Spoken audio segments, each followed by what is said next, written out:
Let's rethink the way you water. Water directly at the roots.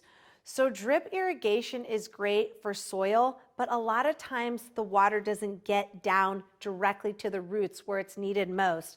Drip irrigation systems, there's a huge market. It can either be very confusing or tough to install. I have a great new solution. This is the Root Quencher Spike. This is a 6-inch drip irrigation enhancement. You're going to punch it right into your existing drip irrigation line. It's actually going to hold the line in place. No tools needed. Super simple installation with flow controls on the top, adjustable flow for the water flow. You're going to remove the top. You can fertilize right at the roots as well. There's even an adapter for potted plants, but just think about it. You're getting the water down to the roots. You're fertilizing down at the roots where your flowers, your vegetables, your smaller plants need it.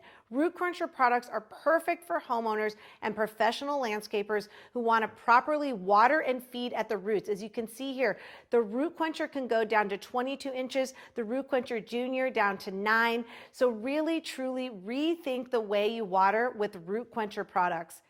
Go to rootquencher.com to learn more. Check out Root Quencher on HomeDepot.com and select Home Depot stores.